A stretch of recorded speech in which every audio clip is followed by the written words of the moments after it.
Bolimafɛn sen filaw ka taa se a sen sabaw ma ni o bɛ tali kɛ moto ani katakataniw n'a ɲɔgɔnna wɛrɛw la olu bolili k'a sɔrɔ bugunatigɛ sɛbɛn foyi tɛ o la ni a bɛ wele ko plaque d'immatriculation kɔlɔlɔba de bɛ o la jamanadenw kan ani forobakana kan o de la minisiri min bɛ an ka jamana siraba taa ka segin ko ani minɛnkow bɛɛ lajɛlen kunna madame Danbele Madina Sisɔgɔ a ko k'a bɛ wele bila moto sen filatigiw sen sabatigiw ani katakatanitigiw ma aw minnu bɛ n'i k'a dɔn k'a fɔ aw ka bolimafɛn ninnu ma bugunatigɛ ni a bɛ wele ko numéro d'immatriculation o ma sigi a kan aw ka fɛɛrɛ kɛ ni ka aw ka sɛbɛnkow bila sen ka joona yaasa ka se k'aw ka bolimafɛnw ka olu bugunatigɛ kɛ o baara ninnu bɛna daminɛ ntɛnɛndon juin kalo tile 15 san 2026 yaasa o baaraw ka sira sɔrɔ minisiriso a ka cakɛda ɲɛmɔgɔyasoba min bɛ ni o ɲɛsinen bɛ siraba taa ka segin kow ma ni a bɛ wele ko direction générale des transports ale ni a bolofara minnu bɛ marabolow ni sigidaw bɛɛ lajɛlen kɔnɔ u kɛmɛ ni ka fɛɛrɛw bɛɛ sigi sen kan mun kosɔn ka se ka ninnu baara ninnu daminɛ k'u kɛ ka se u dan na sabula bolimafɛn sen fila ani sen saba ka taa se katakataniw n'a ɲɔgɔnna wɛrɛ ma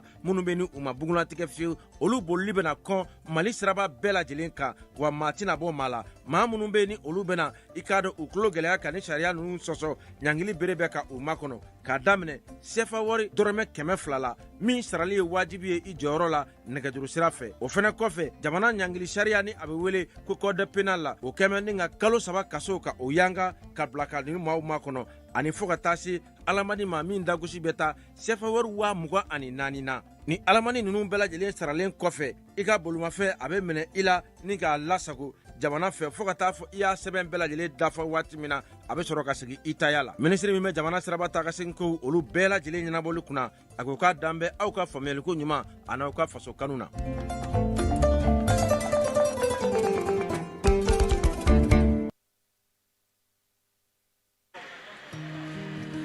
dugukɔnɔna sigida dɔ la bɛɛ b'i ci la nka baara o baara kɔfɛ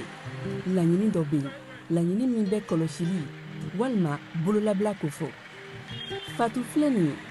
a bɛ baara kɛ BTP de la a ye baara kura dɔ boloda k'a sɔrɔ a ma ko fɔ EDM mɔgɔw ye o nana ni mun ye kuranfili dɔ tigɛra sigida kelen bɛɛ bilala dibi la fatu ta ye bololatigɛ dan ye wa a dan ma diya mɔgɔ si la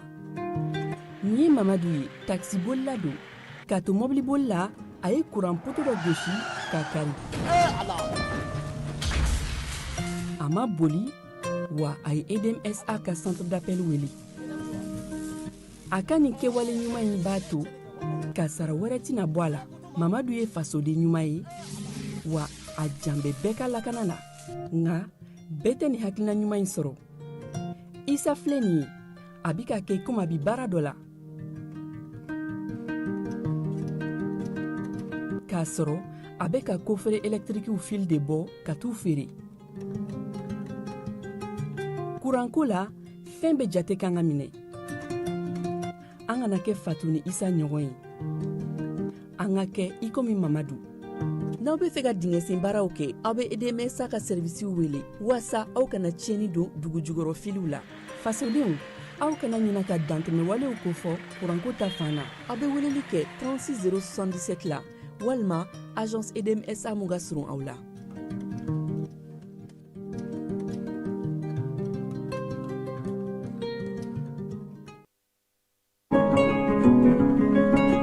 Rentrée académique 2026-2027, votre avenir commence ici. Chers étudiants, nouveaux bacheliers, professionnels du secteur public et privé, l'Université africaine franco-arabe UPAFA a le plaisir de vous annoncer l'ouverture des inscriptions pour l'année académique 2026-2027 en licence, master et doctorat.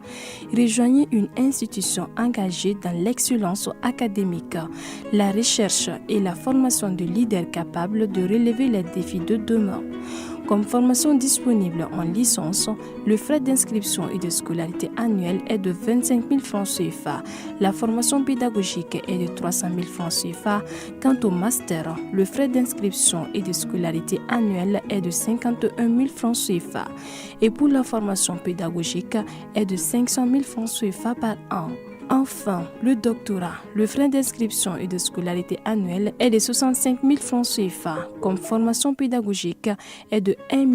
200 000 francs CFA. Les places sont limitées. N'attendez pas la dernière minute pour garantir votre admission. Une seule adresse à retenir, rectorat UPAFA Sotuba à Seya, près du monument de la Victoire. Faites le choix de l'excellence. Construisez votre avenir. Inscrivez-vous dès aujourd'hui pour la rentrée académique 2026-2027. Université africaine franco-arabe UPAFA, ensemble vers le savoir, l'innovation et la réussite.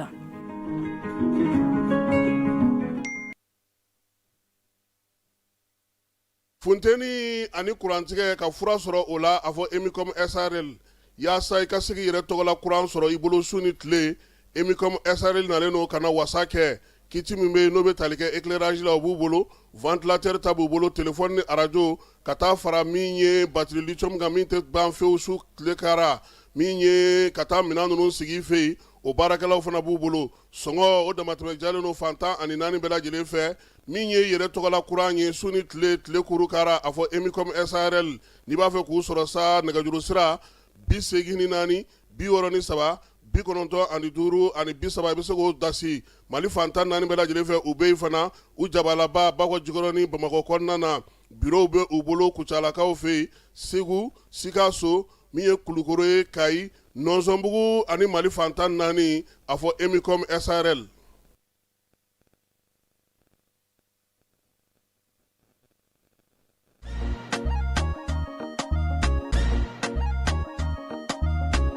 Aw bisimila hôtel Lafiya la n'i ko hôtel Lafiya wulikajɔw bolodalen don walasa aw bɛ se ka lafiya sɔrɔ cogo min na ani hakilisigi aw ka séjour la anw fɛ Mopti yan kɛrɛnkɛrɛnnenya Mopti Sevare ka kɛ ni kurantigɛtigɛ ye min ye hôtel Lafiya Sevare ale ye wulikajɔw boloda ka se ka min ye awa fɛɛrɛ kɛrɛnkɛrɛnnen dɔw ta walasa aw bɛ se ka lafiya sɔrɔ cogo min na aw ka séjour la hôtel kɔnɔna na n'o ye ka panneau solaire installé min ye kurantigɛtigɛ o degun aw kana o ye séjour la l'hôtel yɛrɛ kɔnɔna na réservation ka kɛ kabi sisan min b'a to aw bɛ se k'aw ka séjour kɛ k'a sɔrɔ tɔɔrɔ tɛ aw kan degun tɛ aw kan hôtel Lafiya. Hôtel Lafiya ale filɛ ni Sevare Bangetaba yanni ka se aéroport sirafara ma station laban i kiniboloya fan fɛ i bi jigin o carré fɛ mètre 200 bɔɲango Hôtel Lafiya ale cokolen bɛ i kiniboloya fan fɛ i bɛ se ka weleli kɛ nɛgɛjuru siraw fɛ 21 42 14 11 76 01 01 98 66 78 72 04 Hôtel Lafiya référence do.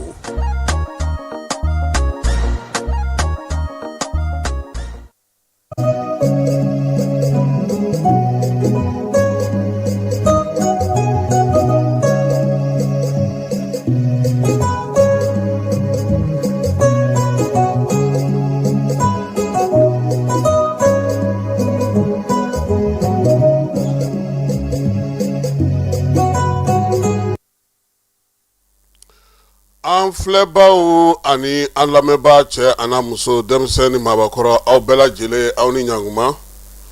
bi ye tarata ye min ye juin kalo ale tile 23 ye bi ye san 2026 k'aw bɛɛ lajɛlen fo k'aw bɛɛ lajɛlen waleɲuman dɔn sajolakaw an b'u fo k'u waleɲuman dɔn sajola denmisɛnnin minnu tun bɛ biennale la a dɔw y'an wele kunungo k'anw ɲinɛ n'olu kɔ dɛ fala ye k'an ye sɛgɛn kɛ ɲɔgɔn fɛ aéroport la Tumutu yan'an ka avion sɔrɔ an'an ka minɛnw pese yɔrɔ n ko tiɲɛ na n ko tiɲɛ don sajolakaw an b'u fo u tun bɛ Kayi turupu fɛ an b'u fo k'u waleɲuman dɔn Seydou Sako k'ale fana fo Jalafarakaw fɛ monsieur le maire ale ni Jalafara dugu bɛɛ lajɛlen ni sajola bɛɛ lajɛlen ka Kayikaw bɛɛ lajɛlen fo sɔgɔmada in na ani Koɲakarikaw o y'an balakaw ye an b'olu fana fo k'u waleɲuman dɔn Sidiki Buhari ANP kɔnɔna k'a fana fo min ye Amadu Gasama ye ale bɛ domaine na monsieur le ministre Thierno Umar Asi Diallo le jeune k'a fana fo k'a waleɲuman dɔn Siriman Bacili monsieur le maire k'ale fo Jaba Sidibe Fulamuso an b'a fo k'a waleɲuman dɔn a n'a ka denbaya bɛɛ lajɛlen Sori Kɛmɛso Bayiba Meridi district kɔnɔna na min ye Buwajɛkaw ka dangele Madu Kokayina k'an b'a fana fo k'a waleɲuman dɔn a n'a ka denbaya bɛɛ lajɛlen ko baara ko a taa cogo ka ɲi kosɛbɛ halisa k'u ka dɔ fara cɛsiri kan sɔgɔmada in na baki daminɛli o kɛra Bamakɔ ya lycée Baminata Diallo la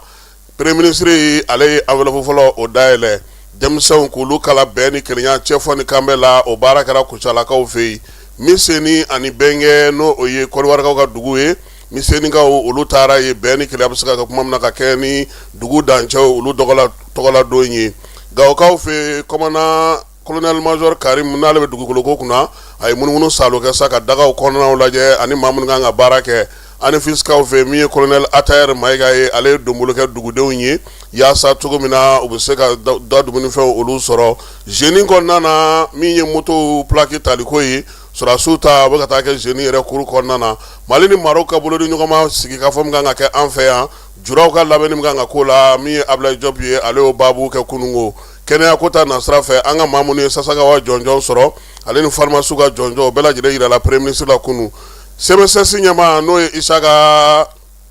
Kɔnɛ ye ale bɛ Genève-kaw fɛ nin waati na farafinna ka jɛkulu ɲɛmaaya b'ale bolo ɲɔgɔn dɛmɛ hukumu kɔnɔna na o baara bɛ ka kɛ Genève-kaw fɛ ale kɛlen ka taa farafinna jɔyɔrɔ fa o la kɔkan kibaruyaw Faransikaw fɛ ko min ye maa 10 o tora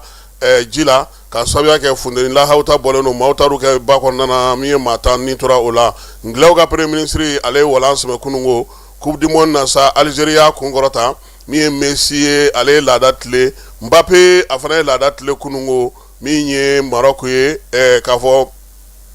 Sénégal ye ale binna kunungo kunun ta ye ne jugara fala ye kunun ta ye ma bɛn dɛ parce que u tun bɛ se ka ninnu gosi nka Sénégal nka u bɛ se ka qualifier o n'u ka match sabanan gagné u bɛ se k'u jigi da 8e n taara b'a fɔ cogo min na meilleur 8e tɛ yan u t'o sɔrɔ a meilleur 3e wa 8 équipes de ti taa meilleur 3e de bɛ taa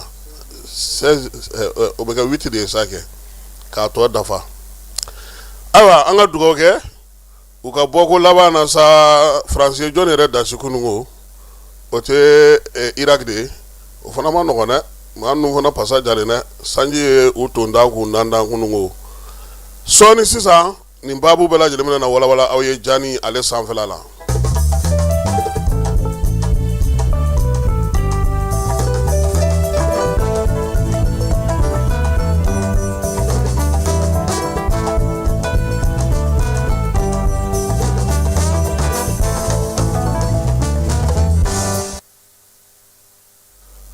Fala ye wasolongaw ka Jɛnɛba yɔrɔ ko n'i t'a dɔn Jɛnɛba yɔrɔ la ma fɔ ko yɔrɔ jalo cɛkɔrɔbani kamalenkɔni fɔla ale ko ɲuman sara tɛ se ka kɛ makun ye bi min ye général d'armée Asimi ye ale ka san 5 sɔrɔli hukumu kɔnɔna na Fala ye an ɲɛ b'a la min ye fɛɛrɛ kɛnɛw bɛ ka sigi ɲɛfɔli kɛnɛw bɛ ka sigi ministriw kɛlen ka wuli ka jɔ boloda ka ɲɛsin jamanadenw ma u n'u ka ɲɔgɔn masala ka kɛ ni baara min sera ka kɛ Asimi fɛ san 5 in ale kɔnɔna na baara a taa cogo a kɛ cogo jaabi minnu sɔrɔla ministriw bi yɛrɛ anw yɛrɛ kunnafonidilaw welelen don CICB la ko ɲɛfɔli bɛ taa k'an fana ye président ka san 5 anw ka fanfɛla fɛ n'o o ye kunnafonidi ye ko ɲɛfɔli kan ka kɛ o la kosɛbɛ Fala ye ministre bɛ ka wuli ka jɔ ni cɛsiri min kɛ nin k'a ka kunba ni min i b'o dɔn wa président yɛrɛ ka sɔn ka kuma ten sa a k'i sigi a n'an ka kunnafonidilaw k'a ta ɲɔgɔn da ministre y'a ɲɛfɔ cogo o cogo kɔnɔni ka pan tigi bolo de cɛ ka ɲi kosɛbɛ a ka dɔ kɛ bamanankan na ka dɔ kɛ tubabukan na kabini san 5 Asimi ni kunnafonidilaw ma sigi ka kuma ni wari tɛ mɔgɔ kɔni kuma na nka Zeyi u k'a lajɛ u k'a labɛn a yɛrɛ ka na i sigi malidenw f'a fana kumakan mɛn min b'a fɛ a k'a fɔ maaw ye an k'a faamu n'o tɛ ministre y'a fɔ cogo o cogo o tɛ ale yɛrɛ ta fɔlen bɔ dɛ donc an b'o ɲini a ka kunnafonidiyɔrɔ baarakɛlaw fɛ Fala ye san 5 in kɔnɔ an bɛ se ka min fɔ kuma la belebeleba la sa o ye k'a fɔ min ye Mali ka mara taabolo ani ko taacogo Asimi ye o falen k'a daminɛ juin kalo ale tile 7 san 2021 ni a ye kalikasiyɛn kɛ a y'a yira sa k'a fɔ kuntilenna min b'a la taabolo min bɛ a la ni yɛlɛma min bɛ a la diɲɛmaa ye mun ye ka mun lakɔlɔsi san 5 in kɔnɔna na o ye k'a fɔ Mali yɛrɛ mara tun bɛ cogo minnu na fɔlɔ fɛn minnu tun bɛ yen n'olu ka suma ko minnu bɛ yen n'olu tɛ se ka ɲɛnabɔ joona yɛlɛma donna o dɔw la nka a bɛɛ lajɛlen ma se ka yɛlɛma sabula Mali administration halisa a sen ka girin n'i ye baaraw ta k'a lajɛ laadala bɛɛ lajɛlen tun bɛ min kalama o ye k'a fɔ ko Mali ale bolo tun bɛ Faransi bolo Faransi min ni o ye sara sababu ye ka na ni jɛkulu caman ye an fɛ yan yaasa an ka lakana bɛ se ka sabati cogo min na nka Asimi nalen ale ko ko Barikani ka taa MINUSMA ka taa o la sa wolomasiri tabaw ye yɛlɛma don u ka baara kɛcogo la min ye fɛɛrɛw ye k'olu sigi sen kan taabolo kuraw k'olu falen min ye maaw ye u ni maa min bɛ se k'u bolo di ɲɔgɔn ma olu fana falen tirikikaw olu bɛ minɛnw bɛ sa olu fɛ yen irisikaw bɛ kɛlɛ la an fɛ yan minɛn bɛ sa u fɛ yen Sini Iran ale ni jamanaba caman min ye Mali ye a kɔni y'a ka daw yɛlɛ olu ye pankuru min ko dɛsɛ tun bɛ yen ale ni drone olu caman sanna lakɔlɔsiliw blendew ka taa se marafafɛnw caman ba ma General Asimi y'i kɔnkan fɔ o la kalo mɔbili falen minɛnw na u bɛ don Bamakɔ kɔnɔna na san 5 in kɔnɔna fana na yɛlɛmali min kɛra kosɛbɛ maaw y'a ye sa k'a fɔ ko min ye kirali min kun tɛ an ka mara kɔnɔna na jamana sera ka o minɛ min ye politiki ko ta na sira fɛ Asimi a ye jamana sariya sunba a y'o fana falen san 2023 o juillet kalo kɔnɔna na ka tila ka sɔn sɛbɛn in a ka baara kɛ an ka jamana kɔnɔ sɛbɛn in yɛrɛ kuma fanbaw bɛ tali kɛ min na o ye dugutigilakaw kabilatigilakaw ka ba don olu la an ka kanw fana ka ba don o fana na nin bɛɛ lajɛlen kɛrɛfɛla fana min ye an ni jamana cɛ sira ɲɛnabɔ k'o taabolo kura falen o sinsin bereba nana kɛ mun ye o ye AES sigili ye sen kan an ka jamana kɔnɔ jɛkulu min don sa Mali Burkina ani Niger u y'u kalikan kɛ sa yaasa u ka wolomasiri taba bɛ se ka baara kɛ cogo min na san 5 in kɔnɔna na min ye jamanakuntigi Asimi ye a ka yɛlɛmaw taara sira wɛrɛ minnu fana fɛ kosɛbɛ ni maaw y'o la kɔlɔsi a yɛrɛ ko k'a bɛ jɛ a tɔgɔla musaka mun kɔ ka kalansow kurakuraya balontanterew k'olu la kurakuraya min ye panneau solaire ye k'olu ta k'o di dɔgɔtɔrɔso la dɔgɔtɔrɔso 15 k'o jɔli boloda jibondow k'o se fo 500 ani kɔma k'o walankata fan bɛɛ lajɛlen fɛ nin bɛɛ kɛrɛfɛ min ye dunko juguya ni yuruguyurugu kɛlɛli sariyako ta na sira fɛ o fana sigira sen kan code pénal ni a code procédure pénale nominali sɛbɛn ani jalakili sɛbɛn dilanniw ka tila ka sariya sun kɔnɔna na sa ka sariya tigɛdon k'olu fana caya o baaraw sigira sen kan jamana musaka la kɔlɔsili hukumu kɔnɔna na an ka sɔrɔ ka se ka k'an ta ye n'o y'an ka dugujukɔrɔ nafa ye code mine kura o sigira sen kan a n'a nagakɔrɔ sɛbɛnw min ye bolofara caman bɔlen don o la bi Asimi ka san 5 kɔnɔna na komina kɔmatɛksi sewukaw fɛ yen min ye wulikajɔ siran sa ka se nka nɛgɛsira ta o daminɛna o jɔra o baara kɔni daminɛna o jɔra halisa an t'a dɔn terrain yɛrɛ bɛ fan min fɔlɔ yɛlɛmaw ta na sira fɛ hali bi jamanakuntigi a ko ka nin kura fiyɛ pankuru Mali yɛrɛ k'o ɲini a tɔgɔ la o sɛbɛn kɔni latɛmɛna an ni jamanaw cɛ sira ɲɛnabɔ taama maliden minnu bɛ kɔ kan sɛbɛnko min ye jamana yɛrɛ kun ka fɛn minnu bɛ yen n'olu bɛ kɔ ka kɛrɛnkɛrɛnnenya la passeport k'o yɛlɛma k'o lana Mali yɛrɛ kɔnɔna na k'o baaraw sigi sen kan carte nina ni carte biométrique k'olu bɛɛ lajɛlen sɛbɛnw bɛɛ lajɛlen sɔrɔ an fɛ yan ka denmisɛnninlakaw lawuli k'u jɔ caki yaasa Mali yɛrɛ ka se ka a tɔgɔla sɛbɛnw sɔrɔ k'u baara k'a fɛ yen Asimi ye nin kɛ yɔrɔ minnu bɛ yen sa n'o olu kɔni kɛra bisibasa ye kosɛbɛ o ye tajiko ni kuranko ye halisa min ye jamanadenw ye u ɲɛ jɔlen don ka siraw fana kɔnɔ fala ye min ye san 5 kɔnɔna na fɛn minnu kɛra ni olu ma ɲɛ kosɛbɛ o ye jamanakuntigi yɛrɛ ye siraba dɔw kurumukarili baara kɛ ka birigilen fɔlɔw da fala ye Kayi sira bɛ o la halisa o ma ban maaw ɲɛ jɔlen don k'o kɔnɔ min ye panneau solaire o dilanyɔrɔ 3 o fana kabakuru fɔlɔw da la maaw jɔlen don k'o kɔnɔ bibi na maa b'i yɛrɛ ɲininka jamana musaka min ba min bɛ don kuranko la jamana bɛ wariba min don kuranko la o bɛɛ la sa kuran tɛ ka se ka kɛ basigi ni lafiya ye o kɛrɛfɛ tuguni maaw nana mun ye tajiko dɛsɛ nana daminɛ waati min yɛrɛ la aran tɛ jɔ min ye taji min kun tɛ don bibi na min bɛ don ka ca n'o ye kosɛbɛ nka o bɛɛ la aran bɛ jɔ fantan ani 4 bɛɛ lajɛlen fɛ ko tuma na maa jumɛn bɛ nin baara ninnu na an ka jamana kɔnɔ min ye Mali yɛrɛ kɔnɔna na a nana ye fana k'a fɔ ko min ye maaw yɛrɛ de ja gɛlɛyara maanifin yɛrɛ de ja ka gɛlɛ jamana ye jamana ɲɛmaa minnu bɛ bolofaraw kunna ko olu taara min Asimi n'o y'a sɔrɔ baarabaw bɛ sen na wulikajɔbaw bɛ sen na a bɛ fɛ ka jamana yɛlɛma ka jamana kɛ taabolo min ye o baaraw bɛ sen na malidenkurako baaraw olu kɛlen don degun ye a bolo sabula n'i ye an ka baarakɛdaw ta n'i y'an ka cakɛdaw ta yɔrɔ yɔrɔ la fɛnw bloquelen don yen n'u tɛ ka se ka bɔ u nɔ na fo ɲɛmaaw de ka wuli k'u jɔ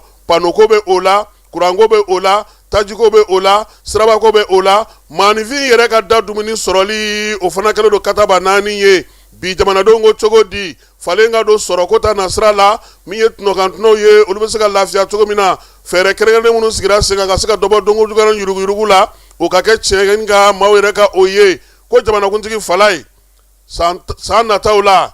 k'a kan ka wuli ka jɔ de kɛ k'a fɔ ne ye nin layidu ta a baara filɛ nin a banna a filɛ nin aw kɔrɔ nin aw ko cogo di o ma tɛmɛ ka bɔ yen n'a ye maa min bila ci la Fala ye n'i m'a kɛ a ka f'i ɲɛna e ka taa aw ka so an ye dɔ kɛ ten Jajiri fasa dɔ kɛr'o la ten a bɛna ɲɛnabɔ kuma tɛ se ka fɔ maliyɛnw ɲɛna tuguni Fala ye fɛn min bɛ yen n'o kan ka falen o y'an ka mara yɛrɛ de kɛcogo ye maliyɛn fanba hakili bɛ fɛn min na o tɛ se ka kɛ ni nin mara kɛcogo in ye cogoya si la ka sɛbɛn don baarakɛyɔrɔw la ka taa munumunu a nɔfɛ ni soma tɛ yen i ka limana tɛ yen u t'a baara kɛ u tɛ kala dɔw ɲini ka bɛn n'a ye f'a ka fɔ de ko jɔnni ye e ci ka na hali bi nin bɛɛ la hinɛ fana banna an ka jamana kɔnɔ pewu Fala ye maaw tun bɛ hinɛ ɲɔgɔn na an bɛɛ ko an ye silamɛ ye an bɛɛ ka diinɛw n'an ka taabolo b'an bolo nka Ala kana sunkalo se dɛ n tɛ san sɔngɔ bɛ da sipiriw kan Fala ye maa si tɛ se ka wuli k'i jɔ o de la n y'a f'i ɲɛna o kabini kasange kɛra magoɲɛfɛn ye su tɛ se ka sutura tuguni an ka jamana kɔnɔ n'i taara an ka kaburu dɔw la bi i bɛ masaya segin Ala ma kaburu dɔw tɔ tora sa u ka taa su doni yɛrɛ bɔ sa k'a ja ta k'a jira an n'an bɛɛ lajɛlen k'a ye min ye fɛɛrɛw kan ka ɲini mun na o ye dunko juguya ni yuruguyurugu kɛlɛ ka dɔ fara a kan président yɛrɛ k'a dɔn k'a fɔ Fala ye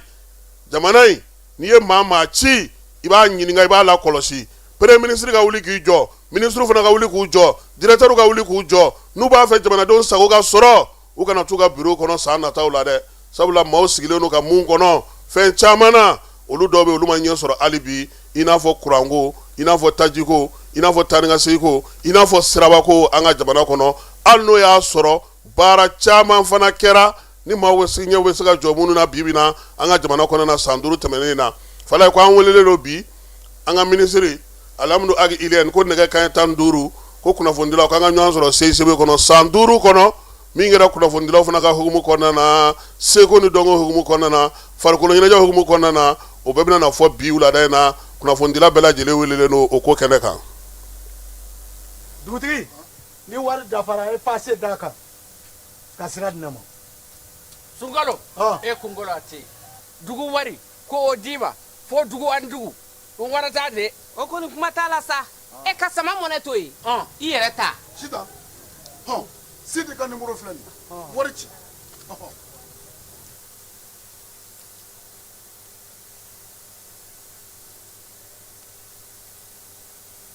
wari sera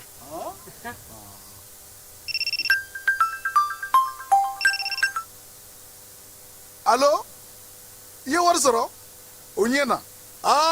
tiɲɛ yɛrɛ la ko ni sama bɛ maa min ɲɛ ko n komi t'i gosi ngonga sama mɔnɛ i yɛrɛ ta a sɔngɔ ka nɔgɔn ni Mali wari ci sira bɛɛ ye dépôt ye fu ye wari bɛ ci fu ni application ye wa bɔsara ye musaka fitinin ye sama mɔnɛ ji ni courant bɛ sara n'a ye crédit bɛ ta n'a ye sanni feere bɛ kɛ n'a ye sama mɔnɛ nin y'anw maliyɛnw ta ye a y'a si filɛ ka nkalon bɔnda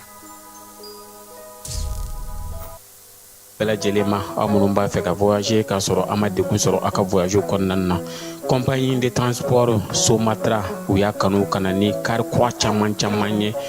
kari minnu dilanna norme kɔnɔna na aw ka lafiya kama a suspension wo a climatisation a siège wo n'i ye kari jɔlen ye foyi tɛ jigin kɔnɔ i bɛ se ka don a kɔnɔna na cogo min na Somatra e ka kari Somatra ne ka kari Somatra anw ka kari o hukumu kɔnɔna na kari ninnu bɛ sira ta don ko don Bamako Segu San Moti Kucala ka taa se Sikaso ma Keɲeba Kita o ma ɲina Yoro di Sahel maaw kɔ ka taa se Kolokani Jijeni fo ka taa se Bɛnma ma Somatra fiɲɛ foroko Somatra ka wuli hɛrɛ la ka se hɛrɛ la ayiwa kiliyanw aw bɛ cakɛda mun sigilen bɛ adamaden tɔgɔ la kunnafoniya lakanali kama Mali la n'a bɛ f'a ma ko autorité de protection des données à caractère personnel APDP u kɛlen don ka wulikajɔba daminɛ Bamakɔ suguba kɔnɔ wulikajɔ in laɲini ye jumɛn ka ɲɛfɔli kɛ ka fɛsɛfɛsɛli kɛ ani ka suguba kɔnɔ mɔgɔw dɛmɛ ka formalité déclarative ka se ka o musaka sara ka sɔn ka wuli ka bɔ o sigiyɔrɔ la formalité déclarative bɛ se ka ta vidéo surveillance kan a bɛ se ka ta gestion clientèle kan a bɛ se ka ta gestion de la paix kan o n'a ɲɔgɔnna caman missionnaire ninnu u labɛnnen don APDP gilet la ka APDP bati d'u ma ka tila ka ordre de mission officiel dilan ka d'u ma formalité déclarative ninnu a musaka bɛɛ lajɛlen bɛ se ka sara trésor paye fɛ trésor pays ye falandɛrɛ dayɛlɛlen jamana ɲɛmaw fɛ walasa jamana kɔnɔdenw bɛ se k'u ka redevance bɛɛ lajɛlen sara ka sɔrɔ k'u kuma wuli ka bɔ u sigiyɔrɔ la. trésor pays bɛ labaara i ka téléphone ou bien ordinateur fɛ. o musaka ninnu sarali a jagoyalen don APDP agent kan u ka reçu d'i ma reçu min sanfɛ i b'a ye i ye musaka min bɔ i y'a bɔ kun min na QR code dɔ b'a la i bɛ se k'o scanner walasa k'a sɛbɛntiya k'a fɔ k'i ka sarali ɲɛna. APDP b'a da jamana kɔnɔdenw tulo kan k'u ka agent minnu bɛ terrain kan u labɛnnen don ni gilet ye ka tila ka APDP badge d'u ma ani APDP ordre de mission officielle. Nin wulikajɔ in fɛ APDP bɛ ka service gɛrɛ jamana kɔnɔdenw na walasa adamaden tɔgɔ la kunnafoniya lakanali bɛ don ba la an ka jamana kɔnɔ. Kunungo min ye baki ɲɔgɔndan ye o daminɛna Mali fantan ani 4 bɛɛ lajɛlen na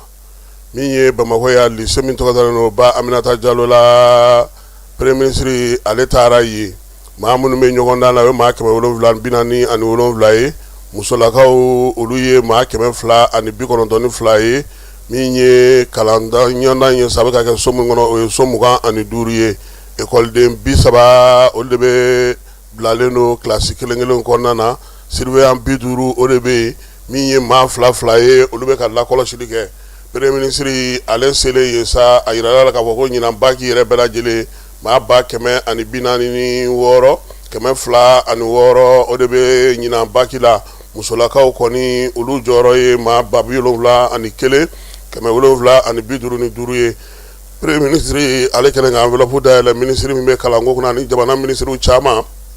se mara ɲɛmaw ma a ye a yira denmisɛnw na u k'u cɛsiri k'u jija sabula min ye ɲinan san ye n'o ye san 2026 san 2027 o kɛlen no kalan ani seko ni dɔnko ye u bɛ se min na u k'o kɛ u ye kalan mun kɛ yaasa ka se ka mɔnɔbɔ u yɛrɛ la a kimɛli kɛnɛ de ye nin ye a y'a ɲini karamɔgɔw fana fɛ sa u ka dɔ fara min ye lakɔlɔsili kan kosɛbɛ jaabi ɲumanw bɛ se ka sɔrɔ cogo min na i n'a fɔ jamana ɲɛmaa ye a ɲini u fɛ cogo min na kalan ka kɛ basigi ni lafiya o kɔnɔna na fala ye n'an bɔra ye an bɛ taa min ye ɲamanakaw fɛ yen ɲamana dugukɔrɔ la kalanso dɔ dayɛlɛla ye a bɛ fɔ ma sa ko école kɛyɛrɛ ye école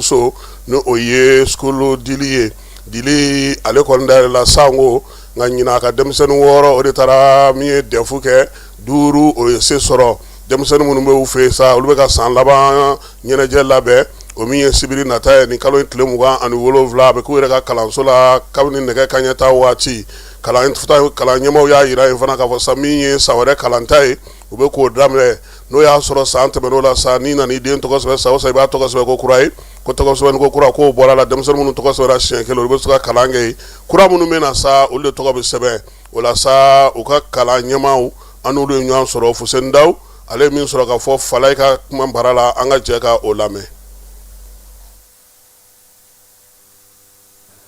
Ne tɔgɔ ye Fuseni Dawu ne bɛ baara kɛ ekɔliso Dilika school la Dilika school ye ekɔliso ye min sigilen don Ɲamana dugukɔrɔ la deuxième terminus ani deuxième terminus sugu yɔrɔ man jan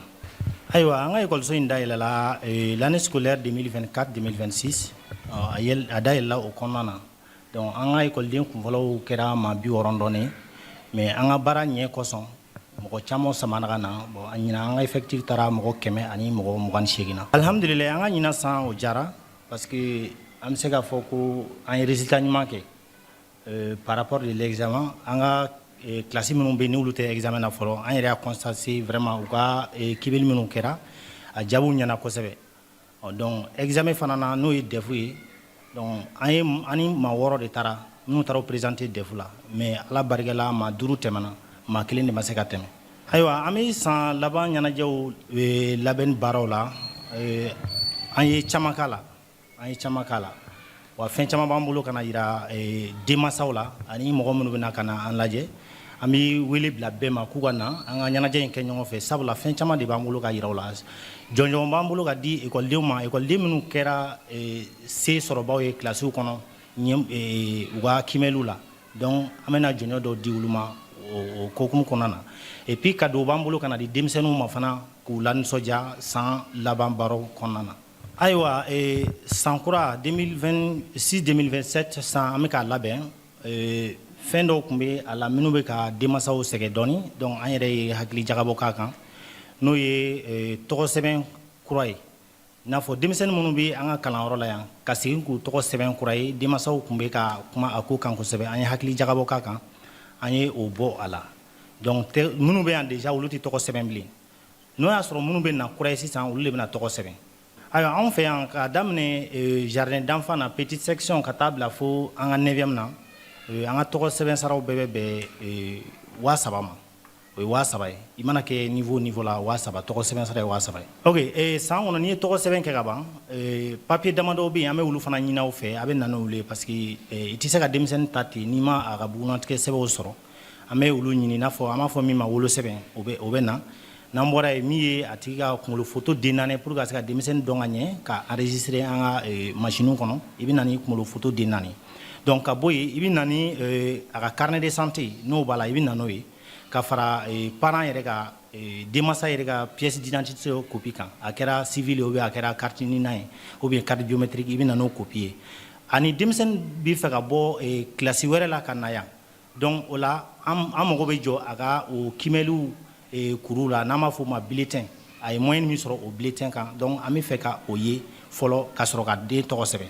bon o bɛɛ bɛ dépend jumɛn na walasa an ka se ka den ka niveau dɔn an bɛna cɛsiri minnu kɛ ka se ka a kunbɛ ka ɲɛ ka se ka a pɔtɔpɔtɔ walasa a ka faamuyaliko ɲuman sɔrɔ o de la an bɛ o sɛbɛn ninnu ɲininkaliw kɛ bon ni tɔgɔ sɛbɛn papier kow bɔra yen an ka san kalo sara an bɛ kalo sara ɲini mansaw fɛ u ka sara kalo 3 donc kalo 3 n'an b'a fɔ o ma trimestre donc jardin niveau la o ye 7,000 ye n'an taara premier cycle niveau la ka daminɛ première année la ka taa bila 6e na o ye 9,000 ye ka daminɛ 7e fana na ka taa bila 9e na olu ye 10,000 ye kalo 3 o ye kalo 3 kalo sara ye n'an b'a fɔ o ma trimestre ayiwa n bɛ welekan min da ka taa denmansaw yɔrɔ n m'a f'u ye n ko Diliga school nana ɲamana lafiyali kama Diliga school nana Mali yɛrɛ lafiyali kama sabula ni ko sigida ka yiriwa sigida ka ɲɛ i b'a fɔ ko kalan donc o la an nana ka na ɲamanakaw lafiya donc denmansaw ka na ka n'u denw tɔgɔ sɛbɛn an bɛ yan u ka bila la u mago mana jɔ kunnafoni fɛn fɛn na u bɛ na ka na a kunnafoni ɲini an fɛ ala barika la an bɛ yan an b'u jaabi an b'u kunbɛ ko cogo ɲuman na walasa ka jaabi d'u ma u mago bɛ jaabi min na donc ka se ka denmisɛnnin ninnu pɔtɔpɔtɔ ka kalanko cogo ɲuman d'u ma ni ala ka diɲɛ ayiwa n'an bɔra ɲamana dugukɔrɔ la Diliga school kɔnɔna na an bɛ taa Gawokaw fɛ yen kɛlɛdagatigi kura n'o o ye Maliko dugukoloko ye colonel major Karimu Traoré ale ye nin kalo in tile 17 n'a ka taa sa tile 20 ma a ye wulikajɔ kɛ sa maa mun bɛ n'anu bɛ baara kɛ Gawo kɔnɔna na kɛrɛnkɛrɛnnenya la Gawo kɛlɛdaga kɔnɔna na sa a taara ɲɛda olu kan Teatre S maaw bɛ o la pankurujigi kɛnɛ bolo 3nan sɔrɔdasiw ka furakɛlikɛyɔrɔ minnu bɛ yen gouverneur ale ni dugu magobaw ani wolomasiri taba ɲɛmaa minnu bɛ dugu yɛrɛ kɔnɔna na a y'i ɲɛda ninnu bɛɛ lajɛlen kan n'u bɛɛ lajɛlen kumana min ye Karimu ye a y'a yir'u la sa k'a fɔ colonel major Karimu a ko k'u bɛɛ lajɛlen ka baara ye kelen u ka sɔn k'u bolo di ɲɔgɔn ma laɲini ye min ye u bɛ se ka sabati cogo min na Gawokaw a y'a ɲini fɛ sa bɛɛ ni kelenya cɛfɔ ni kanbɛn u ni wolomasiri tabaw ka olu kɛ ɲɔgɔn fɛ Kidalikaw fɛ yen min ye Kidal marabolo kɔnɔna na sɔrɔdasiw sigiyɔrɔ 7nan min bɛ yen o bɛ ANEFIS ale dugu kɔnɔ bi o ɲɛmaa bɛ maa min bolo colonel Atayar Mayiga ye olu ye donbolo kɛ kari tɛmɛnen ANEFIS-kaw olu ye min ye balo ye furakɛliw k'olu fana sigi sen kan baara in bɛ tali kɛ sa wolomasiri tabaw ka dɛmɛ ni dɛmɛ tali la ka ɲɛsin dugudenw ma maa minnu bɛ sa n'olu ye donbolo sɔrɔ o bɛɛ lajɛlen kɔni ye malo kilo 50 min ye semulu ye o kilo 20 kilo 25 kilo bidon 20 litiri o litiri 5 o budon ko o fana di u ma sugaro o fana dira maaw ma n'o ye sugaro paquet 10 ye guwa bɛɛ lajɛlen ye o sɔrɔ ka kɛ ni min ye sɔrɔdasiw ka donbolo ye Sufi Ulde Bayi ni ale yɛrɛ ye ANEFIS maire ye a ye wolomasiri tabaw fo ka waleya ɲuman in na commandant yɛrɛ n'o o ye commandant région militaire numéro 7 ye sa Ater Maiga a ko nin bɛ tali kɛ olu ni dugudenw ka ɲɔgɔn faamuya ko cogo la sabula lakana bɛɛ lajɛlen tɛ ka marifa ta min ye dunkafa ka sabati kɛnɛya ka sabati wolomasiri tabaw fana jɔyɔrɔ bɛ o la kosɛbɛ u se min ye o ye nin ye ka d'u ma k'a ɲunu fɛ fana wolomasiri tabaw k'u dɛmɛ kibaruya ɲɛnamaw la yaasa dugu ani olu yɛrɛ ka sigi n'u ka taa ni ka segin n'u ka baaraw bɛ se ka nɔgɔya cogo min ye maire ye a ko ale kɔni bɛ se ka fɔ tare ani fisi kɔni kɔnɔna na nin ye a san 3 ye basigi ni lafiya o bɛ olu kan bi min ye Ala ni wolomasiri tabaw sababu sabula kabini olu ka bɔlɔ turu ye san 2023 yan'u ka taa kidali kɛlɛ la u bɛ o cogoya min na o lakana bɛ olu kan bi halisa ani fisi ale kɔnɔna na halisa sɔrɔsilakaw ka gun ka fala ye moto k'olu plaki tali kɛ sa jeune direction olu ta taara kɛ kɛrɛnkɛrɛnna jeune yɛrɛ kuru kɔnɔna na sɔrɔsi minnu bɛ yen n'olu bɛ jeune kɔnɔna na sa ɲininen n'olu fɛ moto sen 2 ni sen 3 bɛ minnu bolo sa u bɛɛ lajɛlen ka na yaasa u bɛ se ka plaki ta cogo min baara in kɛli hukumu kɔnɔna na sa minisiri Madina ka ɲɛmaa dɔ minisiriso maa dɔ taara yen ka ɲɛfɔli k'u ye sa baara kan ka kɛ cogo min na i n'a fɔ jamanaden tɔw bɛɛ lajɛlen bɛ ka kɛ cogo min na 2,400 sarali o ye diyagoya ye delili to o la fiyewu min ye résidence ye o sɛbɛn fana ye diyagoya ye biométrie fana ye diyagoya ye wa min ye sɔrɔdasi ye o ka bila o kunna k'a fɔ olu de kan ka kɛ misali ɲuman ye bɛɛ kan ka se ka fɛn fili sɔrɔ fɛn na fala fɔ olu o la n'olu ka bolifɛnw lakanana ka plakiw ko la maa tɛna se ka kuma yɔrɔ sɔrɔ jamanaden tɔw ma n'an bɛ te fan fɛ an bɛ sɔrɔ ka na jamana kɔnɔna kibaruyaw la.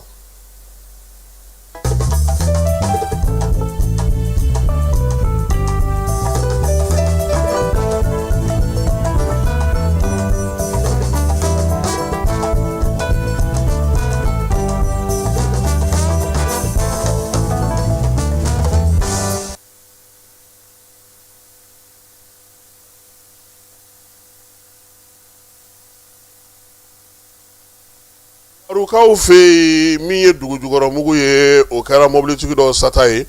kalo tile 21 yuwaru duguladen dɔw ye kibaruya min fɔ k'a yira sa k'a fɔ ko min ye camion dɔ ye ale kɔni kun bɔtɔ don Moritanikaw fe k'i kunda yuwaru dugu kan waati min na camion kɔni surunna sa a nana yɛlɛ dugu jukɔrɔ mugu de kan ka pɛrɛnni a ye min ye chauffeur kɛ ale ni passager dɔw olu kɔni fatura prantikɛ ale jogina u y'o ta ka taa n'o yuwaru dugutɔrɔso la yaasa a bɛ se ka furakɛ cogo min na min ye jamana ɲɛmaa minnu bɛ yuwaru kɔnɔna na u y'a ɲini dugudenw fɛ sa u ka basigi o kɛ u taala ni waati dɔ k'u kɔlɔsi fɛn o fɛn bɛ yen n'u m'a faamu u k'a ɲɛfɔ finitigilakaw ni jamana dugu ɲɛmaaw ye fɛɛrɛ bɛ se ka sɔrɔ a la cogo min bɛn ni kelenya cɛfɔ ni kanbɛn min ye denmisɛnnin ɲɛmaaw ye k'olu dege o baara la kucala ale y'o fɛɛrɛ sigi sen kan bɛn kelenya ni lakana sibiri tɛmɛnen maa 50 denmisɛnninlakaw la olu y'o kalan kɛ kucala marabolo kɔnɔna ka dɔ fara u ka dɔnniya kan u se cogo min na k'u cɛsiri baara in sigira sen kan sa Mali gouvernement UNESCO FINAPU ale ni PNUD ale fɛ Kajolo Miseni marabolo kɔnɔna na Misenikaw fɛ yen Miseni Falaye n'i bɛ Miseni i bɛ se ka Côte d'Ivoire téléphone ci i bɛ se ka Côte d'Ivoire télé lajɛ Côte d'Ivoire fana fan fɛ Mbengekaw olu fana bɛ se ka Mali téléphone ci u bɛ se ka Mali télé lajɛ olu fila min bɛ dancɛ bɔ sa maliyɛnw olu de kɔni ye ɲɔgɔn cɛ sa ka taa min ye Misenikaw olu de ye ɲɔgɔn cɛ sa ka taa min ye Mbengekaw fɛ yen yaasa u bɛ se cogo min na ka taa kuma ɲɔgɔnya kɛ dancɛw baara bɛ se ka kɛ cogo min na laadalaw bɛ baara minnu kɛ ɲɔgɔn fɛ taa ni ka seginw bɛ se ka nɔgɔya cogo min Côte d'Ivoirekaw ni Malidenw bɛɛ lajɛlen u y'o baara kɛ Ngadanakaw olu fɛ yen Côte d'Ivoire dugukolo kan babu kɔni kɛra sa bɛn ni kelenya cɛfɔ ni kanbɛn bɛ se ka sinsin cogo min na jamana fila ni ɲɔgɔn cɛ baara ninnu bɛɛ lajɛlen bɛ tali kɛ sa jamanaw dancɛ tɔgɔla don min sigilen don farafinna kɔnɔna na o ɲɛnɛmayali hukumu kɔnɔna na Mali ale délégation ɲɛmaa tun bɛ maa min bolo o ye Kajolokaw ka préfet ye Bakari Joma Jakite ale tun bɛ Mali délégation ɲɛmaa Mbengekaw olu fɛ yen Banamba denmisɛnnin minnu kɛra ɲɔgɔnte ɲamada ye san kɔnɔna na donbolo taara kɛ olu ye f'u ka du kɔnɔna na kununko ntɛnɛn min ye kapu ɲɛmaaw ye u y'a yira sa k'a fɔ ko denmisɛnnin caman de bɛ minnu ye kalan kɛ fo ka kalan dɔn ka lakari préfet n'o o ye Banamba préfet Falaye ale muso ye Fatou Daw Jasana ale yɛrɛ tun bɛ délégation in na min ye foli ni talini ye sa k'o ta k'o ɲɛsin Sɛki Hamala boli ma ale min kɛra premier ye u ka marabolo kɔnɔna na ni a ka kuru bɛnna 17 buruburu 8 ma Umaru Kulubali n'o kɛra filanan ye o ta bɛnna 16 buruburu 57 ma Nusa Jɔndɔn kɔni taara ka d'u ma ani Buɲama Segu ni Musakaw k'u k'u cɛsiri hali bi Falaye an tɛ se ka bɔ Banamba n'an ma dugutigi fo Mbelenge Sɛnpara cɛkɔrɔba ɲuman an ka foli b'a ye a n'a ka kankɔrɔ sigiw bɛɛ lajɛlen Banama n'a lamini n'a Tɛnkudugu n'a Bolomadadugu k'a bɛɛ lajɛlen fo Nbɛlɛnkɛ sababuya la Madina Sakokaw olu y'anw ka yɔrɔ ye ani Bɔrɔn an b'u bɛɛ lajɛlen fo Banama mara la Fala ye an ye Zole da nin bɛɛ la ani Usmani Si décentralisation ma tan ni fila fili la kuma min na o y'a sɔrɔ dugu ninnu ka di nka bi k'u sɛgɛnnen don Nbɛlɛnkɛ an b'a fɔ k'a sɛnpara dugutigi ɲuman n'o Fala ye Banama kɔnɔna na Korokaw fɛ yen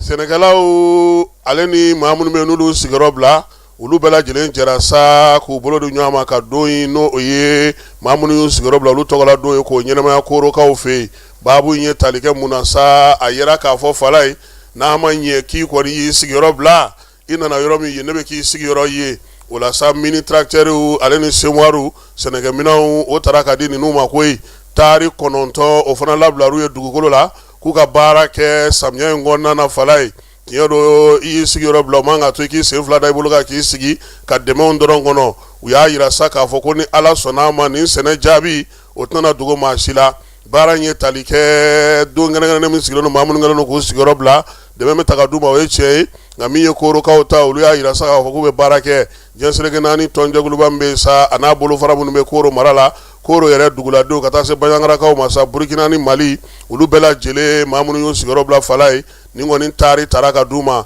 a yɛrɛ sa k'a fɔ ko min ye maa 3,336 ye o de ye Burukina ka ye min bɛ an ka jamana kɔnɔna na ka kɛ ni juin kalo tile 16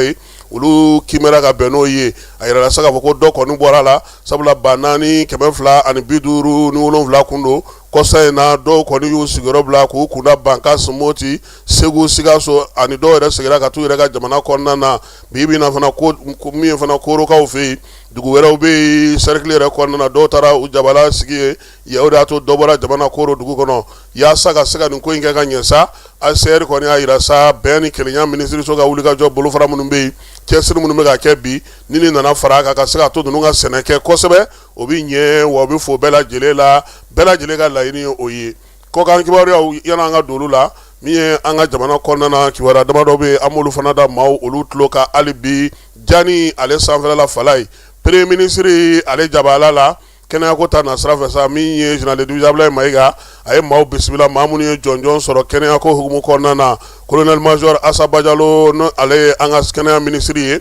ale dar'u ka ka na ni u ye maa kofɔlen ninnu ye Bankɔninkaw ka Asakoba maaw ye Asakoba yɛrɛ ɲɛmaa n'o ye Amadu Watara ye ale ni professeur Akori Ignan olu nana sa ka n'u ka sasakawa jɔnjɔn min sɔrɔla diɲɛseleke naani kɛnɛyaso ka jɛrɛ 79 na Genève Sisikaw fɛ yen u nana ka na o jɔnjɔn in yira premier ministre la maa filanan minnu y'u ka jɔnjɔn yira sa o ye muso ye muso min ni ale ye ɲinini kɛ kɛnɛyako ta nasira fɛ ni ale ye jɔyɔrɔ fɔlɔ fana sɔrɔ sɛgɛsɛgɛli ni ɲinini na pharmacie ko ta nasira la jɛrɛ 25 min kɛra Tchadikaw fɛ yen ni diɲɛ bɛɛ lajɛlen ye ɲɔgɔn sɔrɔ yen Mali a ye o jɔnjɔn fana ta min ye an ka maliden ye bi na ni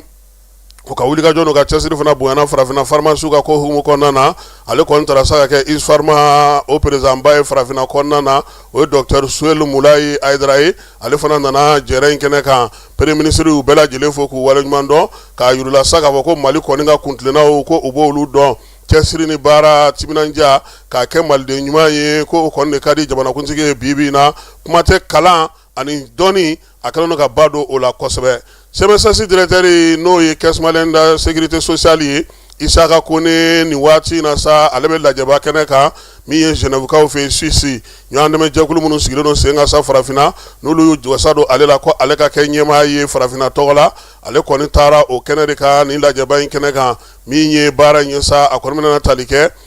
kalo 6 mun tɛmɛna sa jɛkulu ninnu kɔnɔna na Isaka ale na kɔmasegi kɛ o la min ye fɛɛrɛ kɛrɛnkɛrɛnnen minnu sigilen don ani kuntilenna kura ni fɛn minnu bɛ yen n'olu bɛ se ka dɔ fara ɲɛɲiniw ni taaɲɛw kan sa maaw ni fɛnw dɛmɛni ko hukumu kɔnɔna na kanam ni CMSS n'a ɲɔgɔnnaw kɔnɔna na baabu bɛna tali kɛ o la Genèvekaw olu fɛ yen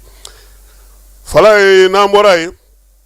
an bɛ taa an ka jamana ni jamana cɛ siranyɛrɛbɔ minisiriso kɔnɔna na labɛn bɛ sen na sa Bamakɔ yɛrɛ kɔnɔna na yan n'Ala sɔnna ma Mali ni Maroc olu ka lajɛba a bɛ fɔ o ma ko grande commission mixte o kan ka sigi sen kan kunungo kalo tile 22 Ablaye Diop ale y'a yira sa k'a fɔ ko jɛrɛ in senfɛ juraw fana kan ka ɲɔgɔn sɔrɔ grande commission mixte Mali ni Maroc o ye tiɲɛ ye nka min ye an ka juraw ye olu fana kan ka sugu bulonba dɔ sigi o ko hukumu kɔnɔna na yaasa ka se ka o ɲɛdɔn sa. Musa Galawu n'a ka maaw olu welela ka na a yirala k'a fɔ ko Marocaw yɛrɛ kun ye cidenw bila ka na baara in bɛ se ka kɛ ka ɲɛ cogo min na jura minnu bɛna olu da ka dɔn Mali tɔw fana ka labɛn bɛ cogo min na Mali yɛrɛ bɛ se ka ye ka ɲɛ cogo min na nin kɛnɛba in kan baabu ye talikow la min ye Diop ye a y'a ɲini u fɛ jamanakuntigi ale ka laseli hukumu kɔnɔna na sa k'a yirula k'a fɔ u k'u jija lajɛ in ka se ka labɛn ka ɲɛ Mali ani tɔgɔ duman ka bɔ a ko la wa a k'a to fana min y'an ka juraw ye u ni Marocaw dɔw ka se k'u bolo don ɲɔgɔn bolo kɛnyɛrɛye ko ta na sira fɛ yɛlɛmaliw ale ni falenfalenw ta na sira fɛ jamana bɛ se ka nafa sɔrɔ o la cogo min na an bɛ taa fan fɛ an bɛ sɔrɔ ka na min ye kɔkan kibaruyaw ye olu dili la.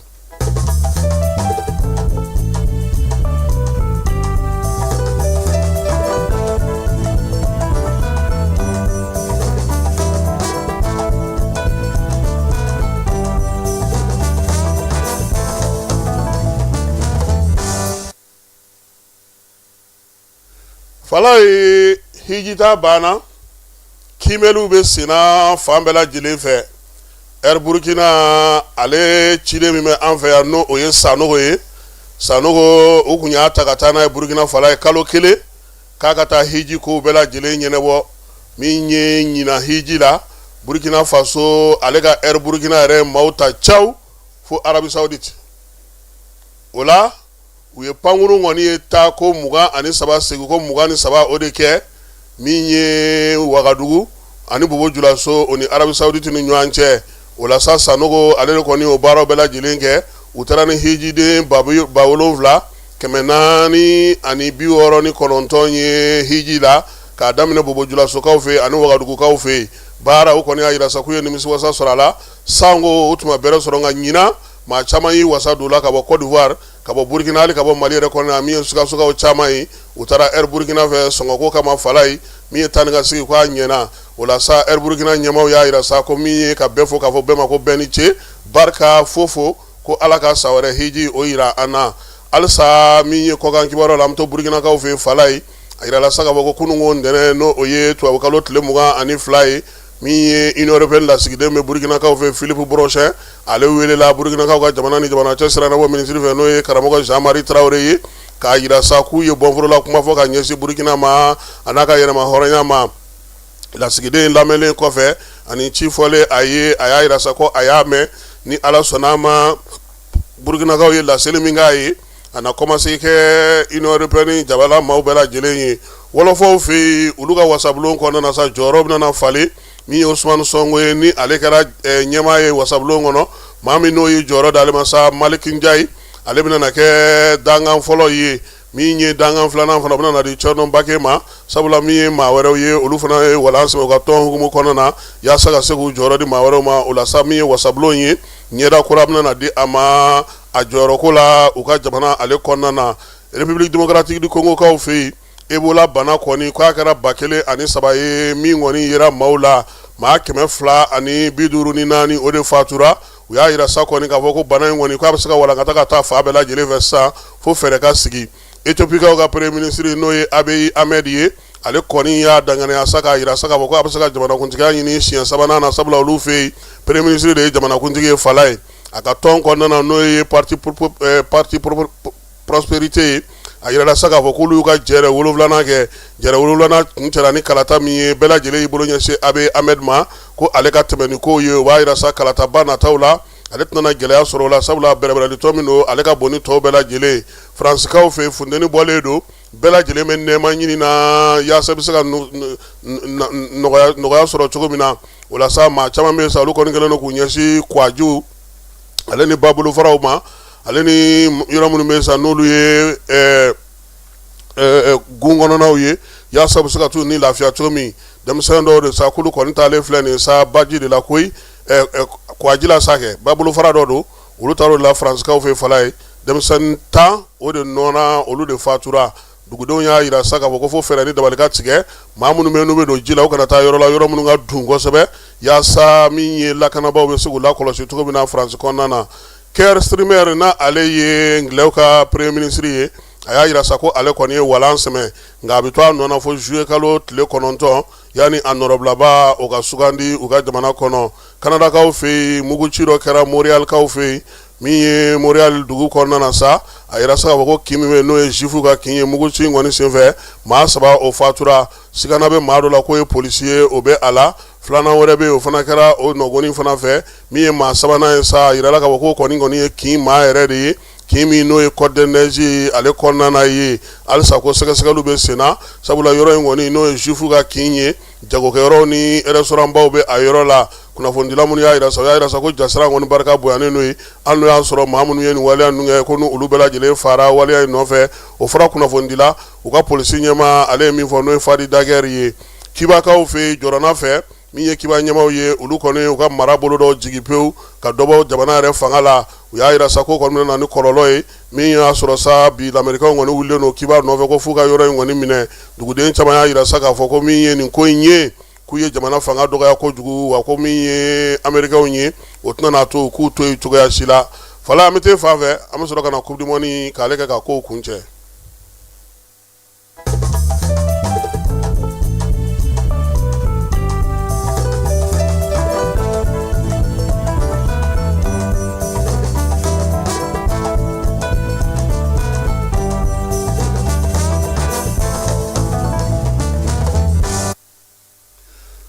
Coupe du Monde tile filanan hukumu kɔnɔna na jɛkulu kɔnɔna na sa jɛkulu min n'o ye jɛkulu I ye Faransi ale kɔni ye Irak bati 3-0 nin bɛ kɛ Faransi ka seko filanan ye kununko ndolata in kɛra min ye 100 ba de kɔrɔla la a yirala sa k'a fɔ ko san kɔni ale cayara kosɛbɛ Faransi ale fana y'a ka biye sɔrɔ sa ka taa min ye 16e de finale la Norvège ni Senegal ndolatan dumanba a banna 3-2 la ka taa min ye Norvège ale kanu na ndolatan in kɛra New York kaw olu fɛ yen Erling Haaland ale ye celu dasi ko siɲɛ 2 min ye Senegalikaw ye sa maaw kɔni sigilen don k'u kɔnɔ sa u ka bɔ ko laban na ni Ala sɔnna a ma o ni Irak kan ka o ndolatan min kɛ min ye Algérie ye ale ye se sɔrɔ Jordani kɔrɔ Argentine ale ye se sɔrɔ Autriche kɔrɔ o kɛra 2-0 ye Albiceleste ndolatanaba n'o o ye Lionel Messi ye celu 2 bɛɛ lajɛlen dasira ale fɛ olu fana y'u ka tige sɔrɔ sa ka taa 16e de finale la Algérie ale fana ye se sɔrɔ Jordani na 2-1 min ye arabuw ye nin na fisaya u ma kosɛbɛ sabula nin na ni kura fiyɛ u la groupe G kɔnɔna na sa Egypte ale ye 3-1 kɛ Nouvelle-Zélande la min ye Egyptiens ye olu fana bɛna kunkɔrɔta u ka jɛkulu kɔnɔna na a yira sa k'a fɔ ko ndolatan 4 mun bɛ bi tile kɔnɔna na sa o ndolatan 4 olu de filɛ nin ye Portugal fale k'i jija bi ka se sɔrɔ Uzbekistan kɔrɔ groupe K o kɔnɔna na Angleterre ni Ghana o bɛ kɛ nɛgɛ kanɲɛ 20 waati maa caman sigilen don ka ndolatan min kɔnɔ kosɛbɛ o ye nin ye Panama ni Kurasi o fana bɛ kɛ nɛgɛ kanɲɛ 23 Colombie ni RD Congo o ye su araba konjo ye 2h du matin o bɛ kɛ Mexicaw fɛ Guadalajara ndolatan kɛnɛ na n'i ye farikolo ɲɛnajɛ in ta k'a lajɛ sa i b'a ye k'a fɔ sa min ye Ghana kɔni ni Angleterre ka ndolatan ye maaw sigilen don k'o kɔnɔ Boston kaw fɛ yen RD Congo ale fana kan k'i jija sa ka se sɔrɔ yaasa min ye taaɲɛ bɛ se ka fisaya ma cogo min na kununko tile kɔnɔna na sa maaw hakili tora min na kosɛbɛ o ye k'a fɔ ko sariya kura kɔni donna balontan na hali ni sariya tɛ sa min kɔni bɛ yen a sariya kɔni labatoli daminɛna kununko sanba min wulila Philadelphie kaw fɛ yen Faransi ale ka dolantan jɔna heure 2 ani miniti 10 ɲɔgɔnko min ye ndolatan ye sa a mi-temps 1 ni 1 ni ɲɔgɔn cɛ kɔni sa heure 2 ni miniti 10 o de donna u ni ɲɔgɔn cɛ denmisɛnninw n'o ye joueurs ye sa n'o y'a sɔrɔ miniti 15 o de ye sɛgɛnnafiɲɛbɔ ye sen ta kɛra heure 2 ye ko yalama a bɛna na kɛ sariya ye wa mɔgɔ bɛ ka ɲininkali kɛ ko nin yɛrɛ ka fisa sabula min ye san tigɛlen maa minnu bɛ sa ni olu kɔni bɛ ndolatan tɛrɛ ninnu kɔnɔna na sa ɲinini olu fɛ k'u ka bɔ sanji kɔrɔ pewu ko sabula kaba pɛrɛn o bɛ a nɔfɛ fana o la sa dogoyɔrɔ ɲinina u bɛɛ lajɛlen joueurs kɔni tora vestiaire kɔnɔna na olu n'u ka dege karamɔgɔw ni FIFA ni ɲɛmaabaw bɛɛ lajɛlen bɛɛ ye terrain kɔnɔna bila nka waati min na san bɛ ka jɔ tuma min na fana u bɛna bɔ ni minɛn camanw ye min ye Amɛrikɛnw ye u ye minɛn belebelew bɔ sa yaasa cogoya min na sanji ale bɛ se ka bɔ pewu balontan terrain kan balontan tɔ ka sɔrɔ ka daminɛ sa Faransi ale ka sɔrɔ k'a ka se sɔrɔ ko min ye sanji kelen ye a ye min ye Espagne fana bali ale ka se k'a ka entraînement kɛ kununko Espagnol k'a fɔra olu fana ka to ka hôtel kɔnɔ sabula sanmɛkɛru kɔni min fanga ka bon kosɛbɛ k'o kun bɛna taa olu ka entraînement kɛyɔrɔ la min ye fɛɛrɛ kan ka sɔrɔ sa sabula ko FIFA ale yɛrɛ bɛ fɛ ka jɛrɛ sigi sen kan sa yaasa kɛrɛnkɛrɛnnenya la nin ko minnu filɛ nin ye sanji ko min don dɔ filɛ nin ye ko k'a lajɛ u bɛ se ka min ye fɛɛrɛ sɔrɔ o ko la cogo min na yaasa farikolo ɲɛnajɛ fana k'i bɛrɛ bɛn nin ma n'o tɛ nin sariya ninnu fɛn fɛn nin ko minnu filɛ ka kɛ nin ye olu tɛ sariya ninnu kɔnɔna na DJ Jesa n'ale Faransi dege karamɔgɔ ye a ko maa tɛ se ka san bali dɛ ko ni san kɔni nana ko balontan bɛ jɔ de k'o ye diyagoya de ye ko nka k'a b'a ɲini Ala fɛ k'a ɲɔgɔnna wɛrɛ kana kɛ DJ Jesa o fana ka gɛlɛn dɛ o ka gɛlɛn dɛ sɔgɔmada in na an b'an ka kunnafoniw kuncɛ a fala ye min ye ekɔliso dilika maaw ye k'u fo k'u waleɲuman dɔn directeur ani Fuseni n'a tɔw bɛɛ lajɛlen ni gardien an b'u fo k'u waleɲuman dɔn n'Ala sɔnna ma sibiri don an na ye kɛnɛ k'a ye yaasa ka se ka kalankuncɛ ani denmisɛnninw ka donbolo k'olu d'olu ma badenya ani sinjiya kɔnɔna na i n'a fɔ karamɔgɔ yɛrɛ y'a ɲini cogo min nka yen fala ye a sɛbɛnnen don ko maa tɛ kuma ni anglais ni français tɛ dɛ o de b'u ka kogow kan yan nɔrɔlen don kogo fan bɛɛ n'i bɛ kuma kalanso in anw kɔni ye bamanankan fɔ ye dɛ anw yamaruyara anw ka bamanankan fɔ sɔgɔmada in na Ana Jara tun bɛ yan min ye Falaye Keyita Kasim Tarawele a k'an bɛn waati wɛrɛ dugutigi ni wari dafara e passe d'a kan ka sira di ne ma Sunkalo e kunkolo a tɛ yen dugu wari ko o d'i ma fo dugu ani dugu o wari t'a de o kɔni kuma t'a la sa e ka sama mɔnɛ to yen i yɛrɛ ta sisan Sidi ka numéro filɛ nin wari ci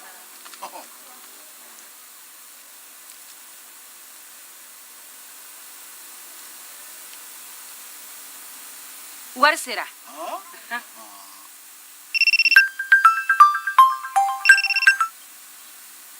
allo i ye wari sɔrɔ o ɲɛna tiɲɛ yɛrɛ la ko ni sama bɛ maa min ɲɛ ko nkomi t'i gosi ngonga sama mɔnɛ i yɛrɛ ta a sɔngɔ ka nɔgɔn ni Mali wari ci sira bɛɛ ye dépôt ye fu ye wari bɛ ci fu ni application ye wa bɔsara ye musaka fitini ye sama mɔnɛ ji ni courant bɛ sara n'a ye créditw bɛ ta n'a ye sanni feere bɛ kɛ n'a ye sama mɔnɛ nin y'anw maliyɛnw ta ye a y'a si filɛ ka nkalon bɔ n da dugutigi